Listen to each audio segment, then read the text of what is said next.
মধ্যে পুলিশের শ্রান্তি বিনোদনের একটি জন্য প্রায় 300-400 কোটি টাকার একটি বরাদ্দ চাওয়া হয়েছে। তো এই যে অবস্থাটা, এর মধ্যে ভারতীয় হাই কমিশনার সেনা সদর দপ্তর পরিদর্শনে গেছেন, সব মিলিয়ে আপনার কাছে কি মনে হচ্ছে সিচুয়েশনটা? তার আগে আমি একটা গল্প বলি আপনাদেরকে। ভারতের খুব বিখ্যাত একজন চলচ্চিত্র পরিচালক সত্যজিৎ রায়, শুধু ভারতেরই না, উনি আন্তর্জাতিক অঙ্গনেও খুবই নামকরা পরিচালক ছিলেন। তার বিখ্যাত ছবি হীরক রাজার দেশে। হীরক রাজার দেশের কথা মনে পড়ে গেল এগুলো দেখে, যে প্রশ্নটা আপনি করলেন। তো হীরক রাজার দেশে একটা এরকম একটি সিন ছিল, সেখানে দেখাচ্ছে যে তার পারিষদ বর্গ বসে আছে এবং হীরক রাজা তাদেরকে হীরার হার উপহার দিচ্ছেন। তো সেটা বড় কথা না, হীরার হারটি উপহার দেওয়ার আগে তিনি খুব সুন্দর দুটি লাইন বলেছিলেন সেই হীরক রাজা। আপনি নিশ্চয়ই দেখেছেন হীরক রাজার দেশে, এবং পুরো সিনেমাটা কিন্তু কবিতার ঢঙে, পুরো সিনেমার ডায়লগ কবিতার ঢঙে। তো সেখানে ওই হীরক রাজা বলছে যে তোমরা যাদের আমি পুষি তোমাদের কাজে আমি বড় খুশি। এটা বলে তারপরে সব পারিষদ বর্গকে তিনি হীরার হারগুলো ছুড়ে ছুড়ে দিচ্ছিলেন। তো আপনি যে কথাটা বললেন বাংলাদেশ সেনাবাহিনী এবং পুলিশের পদক এবং শান্তি বিনোদন, এটা দেখে আমার হীরক রাজার সেই গল্পের কথা মনে পড়ে গেল। তো শেখ হাসিনাও সেরকমই, তিনি বলছেন সেনাবাহিনী এবং পুলিশকে যে তোমরা যাদের আমি খুশি তাদের কাজে আমি বড় খুশি। কারণ ব্যাপারটা হাস্যকর, পুলিশের শান্তি বিনোদন। আচ্ছা, পুলিশের কাজটা কি বাংলাদেশে এখন? কাজ হচ্ছে জনগণের উপরে জুলুম করা, জনগণের জুলুম করা এবং কিছুদিন পর পর জঙ্গি নাটক সাজানো। আপনি দেখেছেন তো বোধহয় র্যাব কদিন আগে সিরাজগঞ্জে এক জঙ্গি নাটক সাজিয়েছে। কি কয়েকটা ছেলে নাকি একটা বাড়িতে ভাড়া করেছিল, এটাই তারা জঙ্গিবাদ হয়ে গেল। এবং তারপরে তো বানানো মামলা তো আছেই, অস্ত্র কিছু র্যাবের কাছে পুলিশের কাছে থাকে, বেআইনি অস্ত্র, সেগুলো দিয়ে মামলা টামলা করে ফেলে। তাহলে যে পুলিশের গত 14 বছর ধরে, বাবা হাসিনা আছে 12 বছর ধরে, তার আগে 2 বছর মঈন ফখরুদ্দিন ছিল, তো সেটাও আমি ধরে নেই হাসিনারই এক ধরনের প্রথম সরকার ছিল মঈনের সরকার, বা ভারতের প্রথম সরকার ছিল মঈনের সরকার, এরপরে হাসিনার সরকার। তো এই যে 12 বছর ধরে পুলিশ বাংলাদেশের জনগণকে জুলুম করা ছাড়া, গুম করা ছাড়া, বিচার বহির্ভূত হত্যা করা ছাড়া আর কি কাজ করছে পুলিশ? তো হত্যা করতে করতে তারা শ্রান্ত হয়ে গেছে। আমি ধরে নিচ্ছি জনগণের উপর অত্যাচার করতে করতে তাদের এক ধরনের শ্রান্তি চলে এসছে, ক্লান্তি চলে এসছে। এই কারণেই তাদেরকে এই ধরনের ভাতা দেওয়া হয়েছে।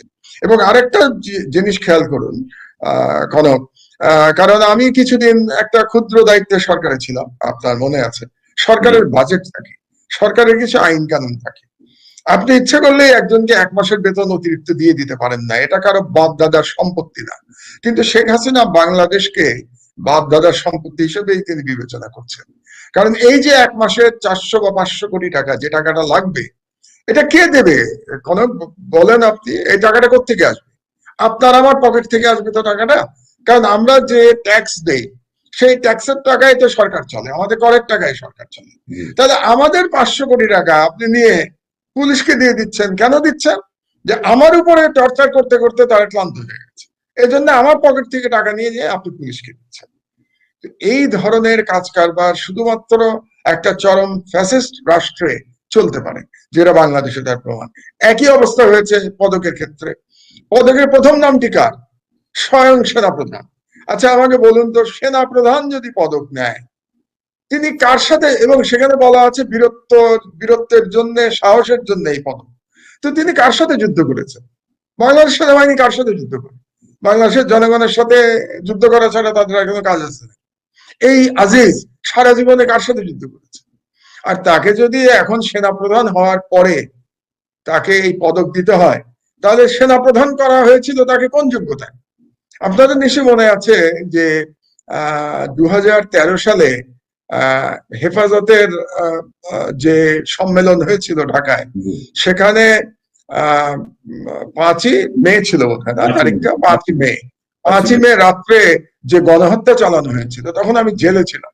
আমাকে অ্যারেস্ট করা হয়েছিল 2013 সালেই, তার 1 মাস আগে 11ই এপ্রিল। তো যাই হোক, তো 5ই মে যে গণহত্যা চালানো হয়েছিল, সেই গণহত্যার দায়িত্বে 3 জন ব্যক্তি ছিলেন। একজন ছিলেন এখন যিনি পুলিশের আইজি, বেনজির আহমেদ। বেনজির আহমেদ তখন ঢাকার মেট্রোপলিটন পুলিশ কমিশনার। দ্বিতীয় ব্যক্তি ছিলেন কর্নেল জিয়া।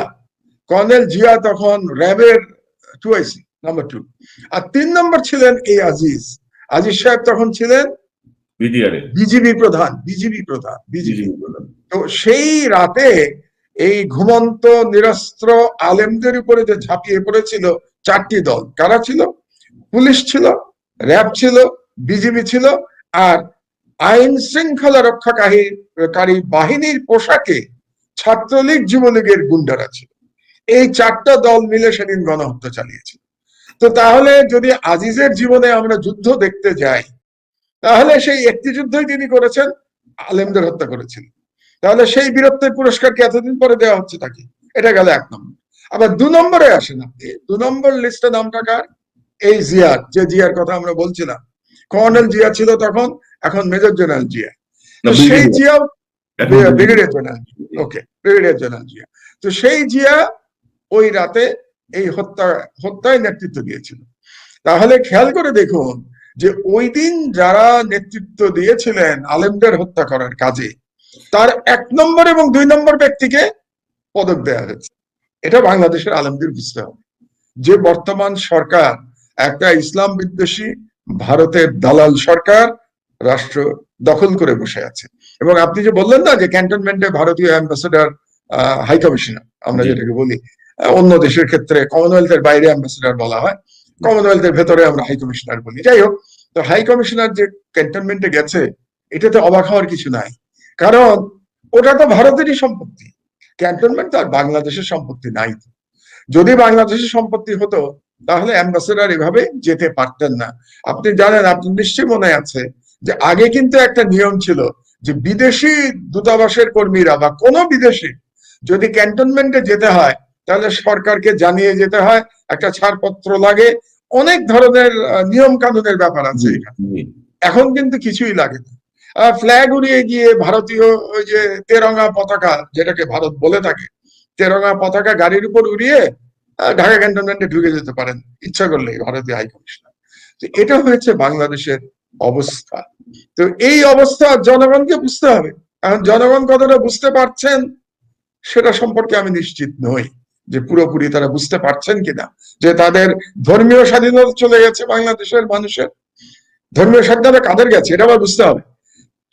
নর্মালি কি হয়, সংখ্যালঘু মানুষদের ধর্মীয় স্বাধীনতা নিয়ে সমস্যা দেখা দেয় পৃথিবীতে। বাংলাদেশে কিন্তু উল্টোটা হয়েছে, বাংলাদেশের সংখ্যাগরিষ্ঠ মুসলমানদের ধর্মীয় স্বাধীনতা এখন হুমকির সম্মুখীন। তো ধর্মীয় স্বাধীনতা চলে গেছে এবং বাংলাদেশের রাষ্ট্রীয় সার্বভৌমত্ব চলে গেছে। আর জনগণের মানবাধিকার বলতে তো কিছু নাই, গণতান্ত্রিক অধিকার নাই, ভোটের অধিকার নাই, শুধুমাত্র বেঁচে থাকার অধিকারটা আছে, যেহেতু এটা আল্লাহ দিয়েছেন। তারপরেও তো গুম হচ্ছে, খুন হচ্ছে, সেগুলো তো চলছে। মাহমুদ ভাই, এই যে আপনি হেফাজতের যে হত্যাকাণ্ডের কথা বললেন, এই হেফাজতের এই হত্যাকাণ্ডের প্রায় 6 বছর 7 বছরের মাথায় হেফাজতের নেতৃত্বের পরিবর্তন এসেছে এবং 7 বছর আগে যারা নেতৃত্বে ছিলেন তারা এখন আবার শীর্ষ পদে অবস্থান নিয়েছেন। তো এত বছর কিন্তু হেফাজতের এই ঘটনা নিয়ে কেউ কোনো বিচার চায়নি, কেউ কোনো প্রতিকার চায়নি। এই এতিম বাচ্চাগুলোর যে মৃত্যু, কোরআনে হাফেজ বাচ্চাগুলোর যে মৃত্যু, সেটা নিয়ে অনেকটা নিশ্চুপি থেকে গেছে সবকিছু। তো আপনি কি মনে করেন যে এবার তারা কোনো প্রতিবাদ তুলবেন বা বিচার চাইবেন বা জবাবদিহি চাইবেন? আমি দুভাবে বর্ণনা করি বিষয়টাকে। একটা হচ্ছে যে এর আগে নেতৃত্বে যিনি ছিলেন আল্লামা শফি, তিনি ইন্তেকাল করেছেন, আল্লাহ তাকে বেশ নসিব করুন। তিনি একটা ভালো কাজ করে গেছেন, একটা প্ল্যাটফর্ম কিন্তু তৈরি করে গেছেন। এই হেফাজত তৈরি হওয়ার ফলে কিন্তু এই যে আজকে আলেমরা একটা ঐক্যবদ্ধভাবে মাঠে নামার একটা প্ল্যাটফর্ম পেয়েছেন, এবং এটা তৈরি করার পেছনে আমাদেরকে কিন্তু মরহুম আল্লামা শফি সাহেবকে তাকে তার যে প্রাপ্য সম্মান সেটা আমাদেরকে দিতে হবে। এবং পরবর্তীতে ওই রাতের পরে, ওই গণহত্যার পরে বিভিন্ন কারণে হয়তো তিনি নিশ্চুপ পেয়ে গেছিলেন এবং তার আশেপাশে কিছু সরকারি দালাল জুটে গিয়েছিল, এটা আপনারাও জানেন, আমরাও জানি, এবং তার ছেলে সম্পর্কেও অনেক কথা শোনা যায়। এবং সেই সময় সব থেকে বেশি যিনি অত্যাচারিত হয়েছিলেন তার নাম কিন্তু বাবুনগরী। সেই বাবুনগরী জেলে ছিলেন এবং একই সময় কিন্তু আমিও জেলে ছিলাম। ওই আমি তো বললাম যে হেফাজতের ওই গণহত্যার 1 মাস আগে আমাকে গ্রেফতার করা হয়েছে। এবং এই জুনায়েদ বাবুনগরী সাহেবের বাঁচার কথা ছিল না। আমরা কিন্তু সবাই ধারণা করেছিলাম যে তিনি বাঁচবেন না, আল্লাহ তার হায়াত দিয়েছেন তাকে। আপনি দেখুন, আমার মনে আছে এখনো যে আমি তখন পিজিতে ছিলাম। তো আমরা শুনছিলাম যে বাবুনগরীর অবস্থা অত্যন্ত খারাপ, এবং তিনি তখন কাশিমপুর জেলে ছিলেন। তো কাশিমপুর জেল থেকে যেদিন তাকে নিয়ে আসলো, তার চিকিৎসার জন্য নিয়ে আসা হলো পিজির উল্টো দিকে যে হসপিটালটা, বারডেমে নিয়ে আসলো তাকে। পুরো বারডেমের সামনে আমি দাঁড়িয়ে দাঁড়িয়ে নিজে দেখেছি কনক, কম করে হলো 50টা র্যাব পুলিশের গাড়ি দিয়ে বারডেম ঘিরে ফেলা হয়েছিল। মনে হচ্ছিল যেন যে ওখানে একটা যুদ্ধক্ষেত্র একটা তৈরি হয়েছে, এবং সেই অবস্থার মধ্যে বাবুনগরীকে আনা হয়েছিল। আমরা পিজিতে বসে শুনেছিলাম যে উনি হয়তো বাঁচবেন না, এবং পিজি থেকে আমাকে যখন আবার কাশিমপুর কারাগারে নিয়ে গেল, তখন আমি শুনেছিলাম যে তার কিরকম অবস্থা ছিল। এবং ওখানকার যে ডাক্তার, সে আমাকে বলেছিল যে স্যার, আমরা ধারণা করেছিলাম উনি 24 ঘন্টা বেশি বাঁচবেন না। এবং তারপরে কি হলো বাবুনগরী, দেখুন তিনি বাঁচলেন, আল্লাহ তার হায়াত রেখেছেন। এবং তারপরে তাকে কিন্তু ইয়ের থেকে, হাটহাজারী মাদ্রাসা থেকে বের করে দেওয়া হলো। সরকারি যে এজেন্টরা ছিল, যারা আল্লামা শফিক চারদিকে ভিড় করেছিলেন, তারা কিন্তু জুনায়েদ বাবুনগরী সাহেবকে বের করে দিলেন হাটহাজারী থেকে।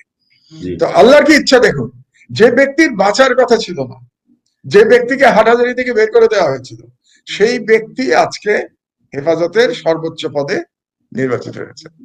এটাই কিন্তু আল্লাহর এক ধরনের বিচার, বা আল্লাহ আমাদেরকে দেখাতে চান যে উনি কি করতে পারেন। আমরা তো সবাই খুব দাম্ভিক হয়ে যাই আমাদের ক্ষমতায়। তো সেই দাম্ভিকতা, অতি দাম্ভিকতা তো আমরা দেখতে পাচ্ছি বাংলাদেশ সরকারের এখানে। তো সুতরাং সেই হিসেবে আমি মনে করি যে লড়াকু মানুষগুলো নেতৃত্বে এসছেন। এখন তারা কতটা করতে পারবেন সেটা নির্ভর করবে রাষ্ট্রের অবস্থার উপরে, জনগণের সমর্থনের উপরে, এবং তাদের সাহসের উপরে। তবে এখানে একটা কথা আপনাকে বলে রাখি, এই হেফাজত নিয়ে আলোচনা করছি, যে হেফাজতের কিছু মানুষ, আপনি জানেন বাংলাদেশ এখন মূর্তির দেশে পরিণত হয়েছে। ঢাকা একসময় মসজিদের শহর বলা হতো, এখন ঢাকাকে মূর্তির শহর বলা হচ্ছে, তাই না? তো এই মূর্তি নির্মাণের প্রতিবাদ করেছে হেফাজতের থেকে, প্রতিবাদ করা হয়েছে।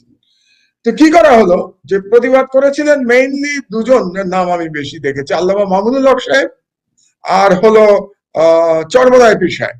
এই দুজনের আমি নাম বেশি দেখেছি, এবং তারা মূর্তির প্রতিবাদ করেছেন। কোন মুসলমান কিন্তু মূর্তি মেনে নিতে পারে না, কারণ রসুল সাল্লাল্লাহু আলাইহি ওয়াসাল্লাম যে মক্কা বিজয় করেছিলেন, মক্কা বিজয়ের পরে প্রথম কাজ যেটা আমাদের মহানবী হযরত মুহাম্মদ সাল্লাল্লাহু আলাইহি ওয়াসাল্লাম করেছিলেন, সেটা হলো কাবা শরীফে গিয়ে 360টি মূর্তি তিনি ভেঙে ফেলেছিলেন, এবং সেখান থেকে মূর্তি সরানো হয়েছিল। মূর্তির সাথে কিন্তু ইসলামের কোনো আপোষের কোনো সুযোগ নেই। তো এইটার অপরাধে কি করা হয়েছে দেখুন, ঢাকা ইউনিভার্সিটির তাদের বিরুদ্ধে তথাকথিত মুক্তিযুদ্ধের মঞ্চ, নাকি মুক্তিযুদ্ধ মঞ্চ একটা হয়েছে, এটা আওয়ামী লীগের গুন্ডারাই করেছে মুক্তিযুদ্ধের মঞ্চ। আর একটা হলো আর একটা গ্রুপ, যেটা সরাসরি আওয়ামী লীগের গ্রুপ, তারা গিয়ে ওনাদের মূর্তি, ওনাদের কুশপুত্তলিকা দাহ করেছে, এবং সেখানে সংখ্যালঘু সম্প্রদায়ের মানুষও ছিল। আচ্ছা চিন্তা করে দেখুন তো, আজকে ভারতে কোন ধর্মগুরু, হিন্দু ধর্মগুরুর কুশপুত্তলিকা কোন মুসলমান যদি পোড়ায় ভারতে, তাহলে তার কি অবস্থা হবে সেটা তো বুঝতেই পারেন। সেটা বড় কথা না, ভারতে মুসলমানদের কি অবস্থা হবে সেটা একবার ভেবে দেখুন তো। ভারতে সমস্ত মুসলমান সম্প্রদায়কে তার জন্য মাসুল দিতে হবে।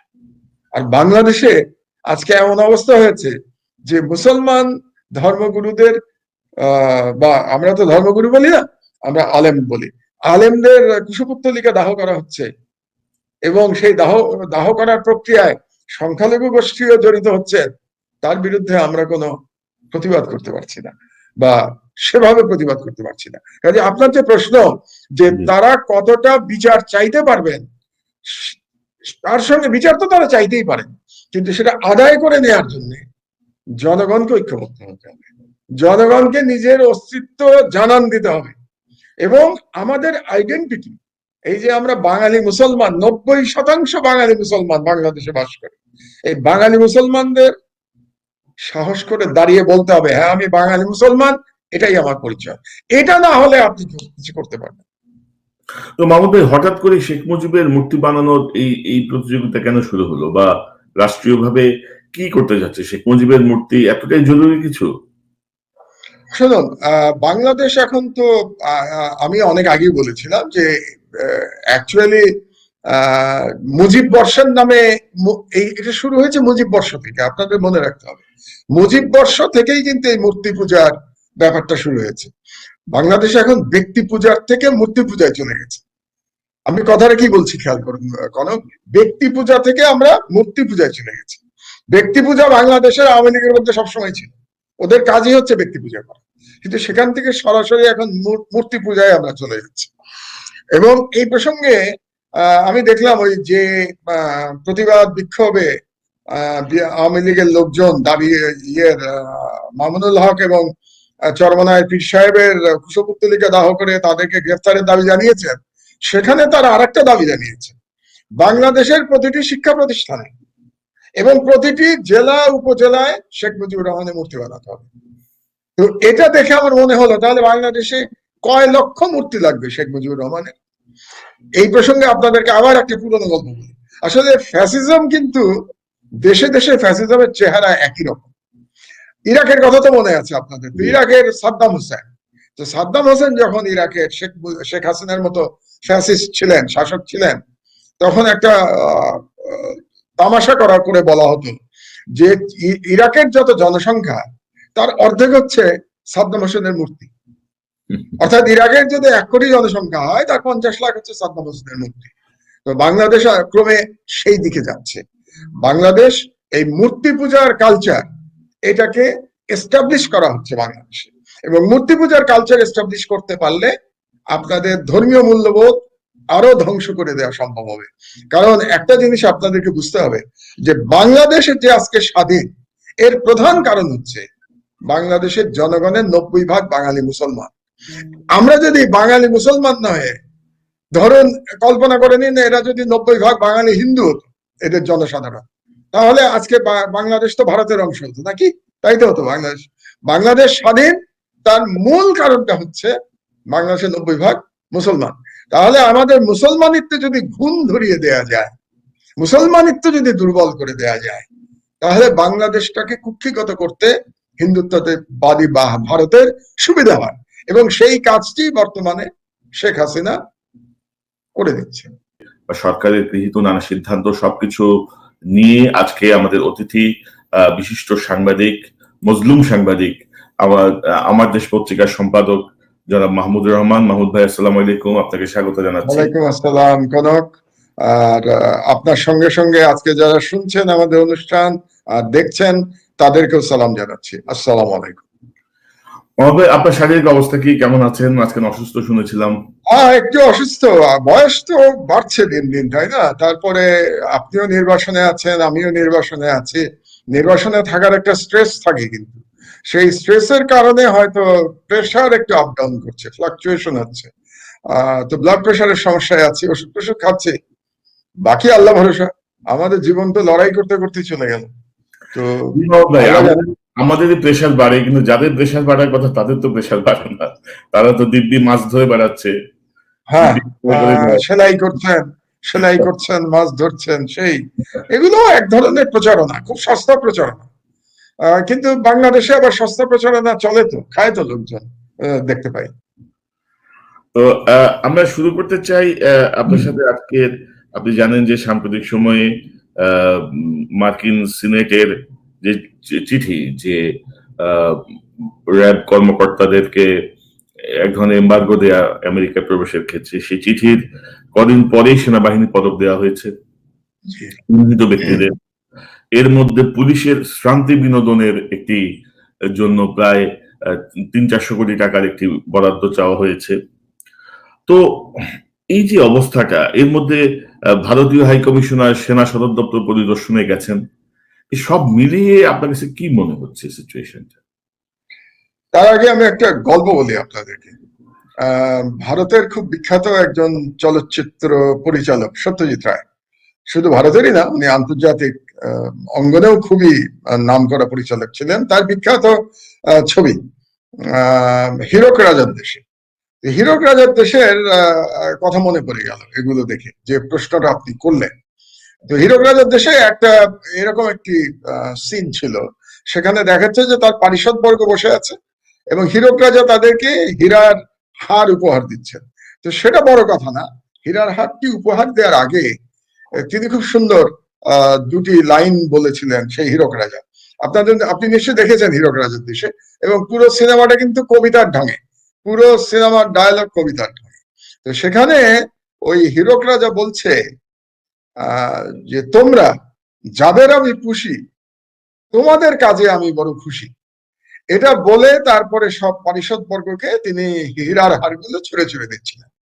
তো আপনি যে কথাটা বললেন বাংলাদেশ সেনাবাহিনী এবং পুলিশের পদক এবং শান্তি বিনোদন, এটা দেখে আমার হীরক রাজার সেই গল্পের কথা মনে পড়ে গেল। তো শেখ হাসিনাও সেরকমই, তিনি বলছেন সেনাবাহিনী এবং পুলিশকে যে তোমরা যাদের আমি খুশি তাদের কাজে আমি বড় খুশি। কারণ ব্যাপারটা হাস্যকর, পুলিশের শান্তি বিনোদন। আচ্ছা, পুলিশের কাজটা কি বাংলাদেশে এখন? কাজ হচ্ছে জনগণের উপরে জুলুম করা, জনগণের জুলুম করা এবং কিছুদিন পর পর জঙ্গি নাটক সাজানো। আপনি দেখেছেন তো বোধহয় র্যাব কদিন আগে সিরাজগঞ্জে এক জঙ্গি নাটক সাজিয়েছে, কি কয়েকটা ছেলে নাকি একটা বাড়িতে ভাড়া করেছিল, এটাই তারা জঙ্গিবাদ হয়ে গেল। এবং তারপরে তো বানানো মামলা তো আছেই, অস্ত্র কিছু র্যাবের কাছে পুলিশের কাছে থাকে বেআইনি অস্ত্র, সেগুলো দিয়ে মামলা টামলা করে। তাহলে যে পুলিশের গত 14 বছর ধরে, বাবা হাসিনা আছে 12 বছর ধরে, তার আগে 2 বছর মঈন ফখরুদ্দিন ছিল, তো সেটাও আমি ধরে নেই হাসিনারই এক ধরনের প্রথম সরকার ছিল মঈনের সরকার, বা ভারতের প্রথম সরকার ছিল মঈনের সরকার, এরপরে হাসিনার সরকার। তো এই যে 12 বছর ধরে পুলিশ বাংলাদেশের জনগণকে জুলুম করা ছাড়া, গুম করা ছাড়া, বিচার বহির্ভূত হত্যা করা ছাড়া আর কি কাজ করছে পুলিশ? তো হত্যা করতে করতে তারা শ্রান্ত হয়ে গেছে। আমি ধরে নিচ্ছি জনগণের উপর অত্যাচার করতে করতে তাদের এক ধরনের শ্রান্তি চলে এসছে, ক্লান্তি চলে এসছে। এই কারণেই তাদেরকে এই ধরনের ভাতা দেওয়া হয়েছে। এবং আরেকটা জিনিস খেয়াল করুন কনক, কারণ আমি কিছুদিন একটা ক্ষুদ্র দায়িত্বে সরকারে ছিলাম, আপনার মনে আছে, সরকারের বাজেট থাকে, সরকারের কিছু আইন কানুন থাকে। আপনি ইচ্ছে করলে একজনকে 1 মাসের বেতন অতিরিক্ত দিয়ে দিতে পারেন না, এটা কারো বাপ দাদার সম্পত্তি না। কিন্তু শেখ হাসিনা বাংলাদেশকে বাপ দাদার সম্পত্তি হিসেবেই তিনি বিবেচনা করছেন। কারণ এই যে 1 মাসে 400 বা 500 কোটি টাকা, যে টাকাটা লাগবে, এটা কে দেবে? কনক বলেন আপনি, এই টাকাটা কোত্থেকে আসবে? আপনার আমার পকেট থেকে আসবে তো টাকাটা। কারণ আমরা যে ট্যাক্স দেই, সেই ট্যাক্সের টাকায় তো সরকার চলে, আমাদের করের টাকায় সরকার চলে। তাহলে আমাদের 500 কোটি টাকা আপনি নিয়ে পুলিশকে দিয়ে দিচ্ছেন, কেন দিচ্ছেন? যে আমার উপরে টর্চার করতে করতে তারা ক্লান্ত হয়ে গেছে, এই জন্য আমার পকেট থেকে টাকা নিয়ে যেয়ে আপনি পুলিশকে দিচ্ছেন। এই ধরনের কাজ কারবার শুধুমাত্র একটা চরম ফ্যাসিস্ট রাষ্ট্রে চলতে পারে, যেটা বাংলাদেশে তার প্রমাণ। একই অবস্থা হয়েছে পদকের ক্ষেত্রে। পদকের প্রথম নামটি কার? স্বয়ং সেনাপ্রধান। আচ্ছা আমাকে বলুন তো, সেনাপ্রধান যদি পদক নেয়, তিনি কার সাথে, এবং সেখানে বলা আছে বীরত্বের জন্য, সাহসের জন্য এই পদক, তো তিনি কার সাথে যুদ্ধ করেছেন? বাংলাদেশ সেনাবাহিনী কার সাথে যুদ্ধ করে? বাংলাদেশের জনগণের সাথে যুদ্ধ করা ছাড়া তাদের আর কোনো কাজ আছে না। এই আজিজ সারা জীবনে কার সাথে যুদ্ধ করেছে? আর তাকে যদি এখন সেনাপ্রধান হওয়ার পরে তাকে এই পদক দিতে হয়, তাহলে সেনাপ্রধান করা হয়েছিল তাকে কোন যোগ্যতায়? আপনাদের নিশ্চয়ই মনে আছে যে 2013 সালে হেফাজতের যে সম্মেলন হয়েছিল ঢাকায়, সেখানে 5ই মে ছিল বোধহয়, না তারিখটা 5ই মে, 5ই মে রাত্রে যে গণহত্যা চালানো হয়েছিল, তখন আমি জেলে ছিলাম। আমাকে অ্যারেস্ট করা হয়েছিল 2013 সালেই, তার 1 মাস আগে 11ই এপ্রিল। তো যাই হোক, তো 5ই মে যে গণহত্যা চালানো হয়েছিল, সেই গণহত্যার দায়িত্বে 3 জন ব্যক্তি ছিলেন। একজন ছিলেন এখন যিনি পুলিশের আইজি, বেনজির আহমেদ। বেনজির আহমেদ তখন ঢাকার মেট্রোপলিটন পুলিশ কমিশনার। দ্বিতীয় ব্যক্তি ছিলেন কর্নেল জিয়া। কর্নেল জিয়া তখন র্যাবের 2IC নাম্বার 2। আর 3 নম্বর ছিলেন এই আজিজ। আজিজ সাহেব তখন ছিলেন বিজিবি প্রধান। তো সেই রাতে এই ঘুমন্ত নিরস্ত্র আলেমদের উপরে যে ঝাঁপিয়ে পড়েছিল 4টি দল, কারা ছিল? পুলিশ ছিল, র্যাব ছিল, বিজিবি ছিল, আর আইন শৃঙ্খলা রক্ষাকারী বাহিনীর পোশাকে ছাত্রলীগ যুবলীগের গুন্ডারা ছিল। এই চারটা দল মিলে সেদিন গণহত্যা চালিয়েছিল। তো তাহলে যদি আজিজের জীবনে আমরা যুদ্ধ দেখতে যাই, তাহলে সেই একটি যুদ্ধই তিনি করেছেন, আলেমদের হত্যা করেছেন। তাহলে সেই বীরত্বের পুরস্কার কি এতদিন পরে দেওয়া হচ্ছে তাকে? এটা গেল 1 নম্বর। আবার 2 নম্বরে আসেন আপনি, 2 নম্বর লিস্টে নামটা কার? এই জিয়ার, যে জিয়ার কথা আমরা বলছিলাম, কর্নেল জিয়া ছিল তখন, এখন মেজর জেনারেল জিয়া। তো সেই জিয়া, ব্রিগেডিয়ার জেনারেল, ওকে, ব্রিগেডিয়ার জেনারেল জিয়া। তো সেই জিয়া ওই রাতে এই হত্যায় নেতৃত্ব দিয়েছিল। তাহলে খেয়াল করে দেখুন যে ওই দিন যারা নেতৃত্ব দিয়েছিলেন আলেমদের হত্যা করার কাজে, তার 1 নম্বর এবং 2 নম্বর ব্যক্তিকে পদক দেওয়া হয়েছে। এটা বাংলাদেশের আলেমদের বুঝতে হবে যে বর্তমান সরকার একটা ইসলাম বিদ্বেষী ভারতের দালাল সরকার রাষ্ট্র দখল করে বসে আছে। এবং আপনি যে বললেন না যে ক্যান্টনমেন্টে ভারতীয় অ্যাম্বাসেডর, হাই কমিশনার আমরা যেটাকে বলি, অন্য দেশের ক্ষেত্রে কমনওয়েলথের বাইরে অ্যাম্বাসেডর বলা হয়, কমনওয়েলথের ভেতরে আমরা হাই কমিশনার বলি। যাই হোক, তো হাই কমিশনার যে ক্যান্টনমেন্টে গেছে, এটাতে অবাক হওয়ার কিছু নাই, কারণ ওটা তো ভারতেরই সম্পত্তি। ক্যান্টনমেন্ট আর বাংলাদেশের সম্পত্তি নাই।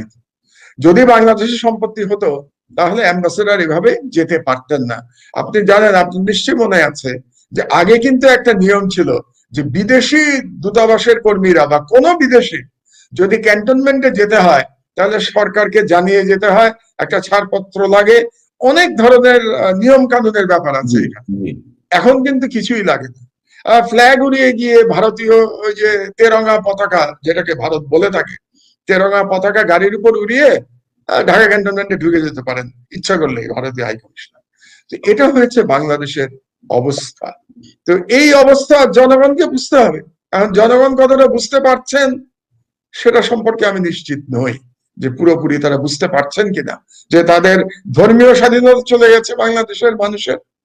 ধর্মীয় স্বাধীনতা কাদের গেছে এটা আবার বুঝতে হবে। নর্মালি কি হয়, সংখ্যালঘু মানুষদের ধর্মীয় স্বাধীনতা নিয়ে সমস্যা দেখা দেয় পৃথিবীতে। বাংলাদেশে কিন্তু উল্টোটা হয়েছে, বাংলাদেশের সংখ্যাগরিষ্ঠ মুসলমানদের ধর্মীয় স্বাধীনতা এখন হুমকির সম্মুখীন। তো ধর্মীয় স্বাধীনতা চলে গেছে এবং বাংলাদেশের রাষ্ট্রীয় সার্বভৌমত্ব চলে গেছে। আর জনগণের মানবাধিকার বলতে তো কিছু নাই, গণতান্ত্রিক অধিকার নাই, ভোটের অধিকার নাই, শুধুমাত্র বেঁচে থাকার অধিকারটা আছে, যেহেতু এটা আল্লাহ দিয়েছেন।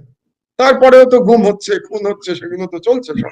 মাহমুদ ভাই, এই যে আপনি হেফাজতের যে হত্যাকাণ্ডের কথা বললেন, এই হেফাজতের এই হত্যাকাণ্ডের প্রায় 6 বছর 7 বছরের মাথায় 7 বছর হেফাজতের নেতৃত্বের পরিবর্তন এসেছে এবং 7 বছর আগে যারা নেতৃত্বে ছিলেন তারা এখন আবার শীর্ষ পদে অবস্থান নিয়েছেন।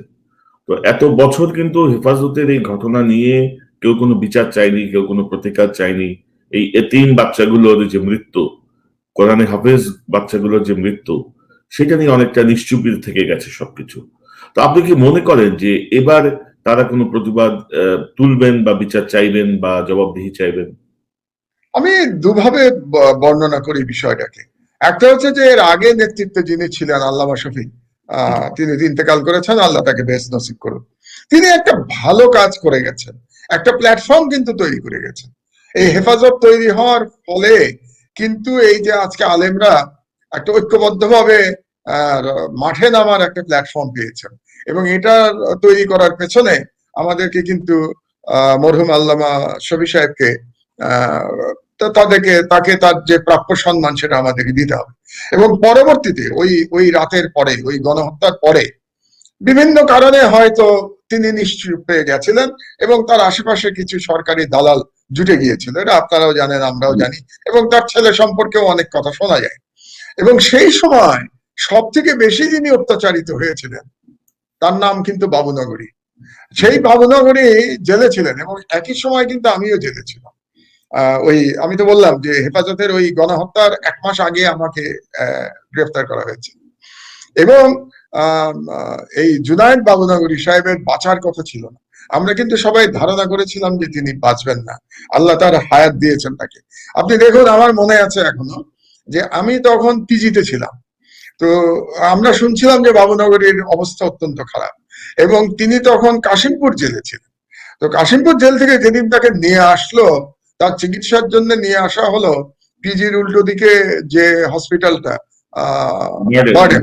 বারডেমে নিয়ে আসলো। পুরো বারডেমের সামনে আমি দাঁড়িয়ে দাঁড়িয়ে নিজে দেখেছি কনক, কম করে হলো 50টা র্যাব পুলিশের গাড়ি দিয়ে বারডেম ঘিরে ফেলা হয়েছিল। মনে হচ্ছিল যেন যে ওখানে একটা যুদ্ধক্ষেত্র একটা তৈরি হয়েছে, এবং সেই অবস্থার মধ্যে বাবুনগরকে আনা হয়েছিল। আমরা পিজিতে বসে শুনেছিলাম যে উনি হয়তো বাঁচবেন না, এবং পিজি থেকে আমাকে যখন আবার কাশিমপুর কারাগারে নিয়ে গেল, তখন আমি শুনেছিলাম যে তার কিরকম অবস্থা ছিল, এবং ওখানকার যে ডাক্তার সে আমাকে বলেছিল যে স্যার, আমরা ধারণা করেছিলাম উনি 24 ঘন্টা বেশি বাঁচবেন না। এবং তারপরে কি হলো বাবুনগরী, দেখুন তিনি বাঁচলেন, আল্লাহ তার হায়াত রেখেছেন। এবং তারপরে তাকে কিন্তু ইয়ের থেকে, হাটহাজারী মাদ্রাসা থেকে বের করে দেওয়া হলো। সরকারি যে এজেন্টরা ছিল, যারা আল্লামা শফিক চারদিকে ভিড় করেছিলেন, তারা কিন্তু জুনায়েদ বাবুনগরী সাহেবকে বের করে দিলেন হাটহাজারী থেকে। তো আল্লাহর কি ইচ্ছা দেখুন, যে ব্যক্তির বাঁচার কথা ছিল না, যে ব্যক্তিকে হাটহাজারী থেকে বের করে দেওয়া হয়েছিল, সেই ব্যক্তি আজকে হেফাজতের সর্বোচ্চ পদে নির্বাচিত হয়েছে। এটাই কিন্তু আল্লাহর এক ধরনের বিচার, বা আল্লাহ আমাদেরকে দেখাতে চান যে উনি কি করতে পারেন। আমরা তো সবাই খুব দাম্ভিক হয়ে যাই আমাদের ক্ষমতায়, তো সেই দাম্ভিকতা, অতি দাম্ভিকতা তো আমরা দেখতে পাচ্ছি বাংলাদেশ সরকারের এখানে। তো সুতরাং সেই হিসাবে আমি মনে করি যে লড়াকু মানুষগুলো নেতৃত্বে এসছেন। এখন তারা কতটা করতে পারবেন সেটা নির্ভর করবে রাষ্ট্রের অবস্থার উপরে, জনগণের সমর্থনের উপরে, এবং তাদের সাহসের উপরে। তবে এখানে একটা কথা আপনাকে বলে রাখি, এই হেফাজত নিয়ে আলোচনা করছি, যে হেফাজতের কিছু মানুষ, আপনি জানেন বাংলাদেশ এখন মূর্তির দেশে পরিণত হয়েছে। ঢাকা একসময় মসজিদের শহর বলা হতো, এখন ঢাকাকে মূর্তির শহর বলা হচ্ছে, তাই না? তো এই মূর্তি নির্মাণের প্রতিবাদ করেছে হেফাজতের থেকে, প্রতিবাদ করা হয়েছে। তো কি করা হলো, যে প্রতিবাদ করেছিলেন মেইনলি দুজন নাম আমি বেশি দেখেছি, আল্লামা মামুনুল হক সাহেব আর হলো চরমোনাই পীর সাহেব। এই দুজনের আমি নাম বেশি দেখেছি, এবং তারা মূর্তির প্রতিবাদ করেছেন। কোন মুসলমান কিন্তু মূর্তি মেনে নিতে পারে না, কারণ রসুল সাল্লাল্লাহু আলাইহি ওয়াসাল্লাম যে মক্কা বিজয় করেছিলেন, মক্কা বিজয়ের পরে প্রথম কাজ যেটা আমাদের মহানবী হযরত মুহাম্মদ সাল্লাল্লাহু আলাইহি ওয়াসাল্লাম করেছিলেন, সেটা হলো কাবা শরীফে গিয়ে 360টি মূর্তি তিনি ভেঙে ফেলেছিলেন, এবং সেখান থেকে মূর্তি সরানো হয়েছিল। মূর্তির সাথে কিন্তু ইসলামের কোনো আপোষের কোনো সুযোগ নেই। তো এইটার অপরাধে কি করা হয়েছে দেখুন, ঢাকা ইউনিভার্সিটির তাদের বিরুদ্ধে তথাকথিত মুক্তিযুদ্ধের মঞ্চ, নাকি মুক্তিযুদ্ধ মঞ্চ একটা হয়েছে, এটা আওয়ামী লীগের গুন্ডারাই করেছে মুক্তিযুদ্ধের মঞ্চ।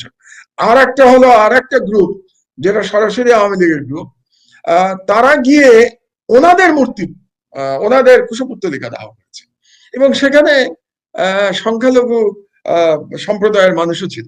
আচ্ছা চিন্তা করে দেখুন তো, আজকে ভারতে কোন ধর্মগুরু, হিন্দু ধর্মগুরুর কুশপুত্তলিকা কোনো মুসলমান যদি পোড়ায় ভারতে, তাহলে তার কি অবস্থা হবে সেটা তো বুঝতেই পারেন। সেটা বড় কথা না, ভারতে মুসলমানদের কি অবস্থা হবে সেটা একবার ভেবে দেখুন তো। ভারতে সমস্ত মুসলমান সম্প্রদায়কে তার জন্য মাসুল দিতে হবে। আর বাংলাদেশে আজকে এমন অবস্থা হয়েছে যে মুসলমান ধর্মগুরুদের, বা আমরা তো ধর্মগুরু বলি না, আমরা আলেম বলি, আলেমদের কুশপুত্তলিকা দাহ করা হচ্ছে, এবং সেই দাহ করার প্রক্রিয়ায় সংখ্যালঘু গোষ্ঠীও জড়িত হচ্ছে। তার বিরুদ্ধে আমরা কোনো প্রতিবাদ করতে পারছি না, বা সেভাবে প্রতিবাদ করতে পারছি না। কাজে আপনার যে প্রশ্ন, যে তারা কতটা বিচার চাইতে পারবেন, তার সঙ্গে বিচার তো তারা চাইতেই পারেন, কিন্তু সেটা আদায় করে নেওয়ার জন্য জনগণকে ঐক্যবদ্ধ হতে হবে, জনগণকে নিজের অস্তিত্ব জানান দিতে হবে। এবং আমাদের আইডেন্টিটি, এই যে আমরা বাঙালি মুসলমান, 90% বাঙালি মুসলমান বাংলাদেশে বাস করে, এই বাঙালি মুসলমানদের সাহস করে দাঁড়িয়ে বলতে হবে, হ্যাঁ আমি বাঙালি মুসলমান, এটাই আমার পরিচয়। এটা না হলে আপনি কিছু করতে পারবেন। তো মাহমুদ ভাই, হঠাৎ করে শেখ মুজিবের মূর্তি বানানোর এই প্রতিযোগিতা কেন শুরু হলো, বা রাষ্ট্রীয়ভাবে কি করতে যাচ্ছে? শেখ মুজিবের মূর্তি এতটাই জরুরি কিছু? শুনুন, বাংলাদেশ এখন তো, আমি অনেক আগেই বলেছিলাম যে অ্যাকচুয়ালি মুজিব বর্ষের নামে এটা শুরু হয়েছে মুজিব বর্ষ থেকে, আপনাদের মনে রাখতে হবে। মুজিব বর্ষ থেকেই কিন্তু এই মূর্তি পূজার ব্যাপারটা শুরু হয়েছে। বাংলাদেশ এখন ব্যক্তি পূজার থেকে মূর্তি পূজায় চলে গেছে। আমি কথাটা কি বলছি খেয়াল করুন কনক, ব্যক্তি পূজা থেকে আমরা মূর্তি পূজায় চলে গেছি। ব্যক্তি পূজা বাংলাদেশের আওয়ামী লীগের মধ্যে সবসময় ছিল, ওদের কাজই হচ্ছে ব্যক্তি পূজা করা, কিন্তু সেখান থেকে সরাসরি এখন মূর্তি পূজায় আমরা চলে যাচ্ছি। এবং এই প্রসঙ্গে আমি দেখলাম ওই যে প্রতিবাদ বিক্ষোভে আওয়ামী লীগের লোকজন দাবি মামুনুল হক এবং চরমনায় পীর সাহেবের কুশপুত্তলিকা দাহ করে তাদেরকে গ্রেফতারের দাবি জানিয়েছেন। সেখানে তারা আরেকটা দাবি জানিয়েছে, বাংলাদেশের প্রতিটি শিক্ষা প্রতিষ্ঠানে এবং প্রতিটি জেলা উপজেলায় শেখ মুজিবুর রহমানের মূর্তি বানাতে হবে। তো এটা দেখে আমার মনে হলো তাহলে বাংলাদেশে কয় লক্ষ মূর্তি লাগবে শেখ মুজিবুর রহমানের। এই প্রসঙ্গে আপনাদেরকে আবার একটা পুরনো গল্প বলি। আসলে ফ্যাসিজম কিন্তু দেশে দেশে ফ্যাসিজমের চেহারা একই রকম। ইরাকের কথা তো মনে আছে আপনাদের, তো ইরাকের সাদ্দাম হোসেন, তো সাদ্দাম হোসেন যখন ইরাকের শেখ হাসিনার মতো ফ্যাসিস্ট ছিলেন, শাসক ছিলেন, তখন একটা তামাশা করে বলা হতো যে ইরাকের যত জনসংখ্যা তার অর্ধেক হচ্ছে সাদ্দাম হোসেনের মূর্তি। অর্থাৎ ইরাকের যদি 1 কোটি জনসংখ্যা হয় তার 50 লাখ হচ্ছে সাদ্দাম হোসেনের মূর্তি। তো বাংলাদেশ ক্রমে সেই দিকে যাচ্ছে। বাংলাদেশ এই মূর্তি পূজার কালচার এটাকে এস্টাবলিশ করা হচ্ছে বাংলাদেশে, এবং মূর্তি পূজার কালচার এস্টাবলিশ করতে পারলে আপনাদের ধর্মীয় মূল্যবোধ আরো ধ্বংস করে দেওয়া সম্ভব হবে। কারণ একটা জিনিস আপনাদেরকে বুঝতে হবে যে বাংলাদেশের যে আজকে স্বাধীন, এর প্রধান কারণ হচ্ছে বাংলাদেশের জনগণের 90% বাঙালি মুসলমান। আমরা যদি বাঙালি মুসলমান নয়, ধরুন কল্পনা করে নিন এরা যদি 90% বাঙালি হিন্দু হতো, এদের জনসাধারণ, তাহলে আজকে বাংলাদেশ তো ভারতের অংশ হতো নাকি? তাই তো হতো। বাংলাদেশ স্বাধীন, তার মূল কারণটা হচ্ছে বাংলাদেশের 90% মুসলমান। তাহলে আমাদের মুসলমানিত্ব যদি ঘুণ ধরিয়ে দেয়া যায়, মুসলমানিত্ব যদি দুর্বল করে দেয়া যায়, তাহলে বাংলাদেশটাকে কুক্ষিগত করতে হিন্দুত্ববাদী বা ভারতের সুবিধা হয়, এবং সেই কাজটি বর্তমানে শেখ হাসিনা করে দিচ্ছে। এবং সাংস্কৃতিক একটা কথা আমি আরেকটু বলতে চাই আপনাদেরকে, সাংস্কৃতিক আগ্রাসনের আর একটা এক্সাম্পল আপনাকে দিতে চাই। আপনি একটা কথা প্রায়ই শুনবেন বাংলাদেশে আজকাল, খুব মানে আওয়ামী লোকজন খুব বলে যে ধর্ম যার যার উৎসব সবার। এই কথাটার আবিষ্কার করেছেন কিন্তু শেখ হাসিনা, এবং এটা আবিষ্কার করে দেওয়া হয়েছে সম্ভবত দিল্লি থেকে আবিষ্কার করে দেওয়া হয়েছে, রড থেকে আবিষ্কার করে দেওয়া হয়েছে। কথাটা সম্পূর্ণ মিথ্যা। ধর্ম যার যার উৎসব সবার এটা হতে পারে না। উৎসব সবার কোনটা? কোন উৎসব সবার?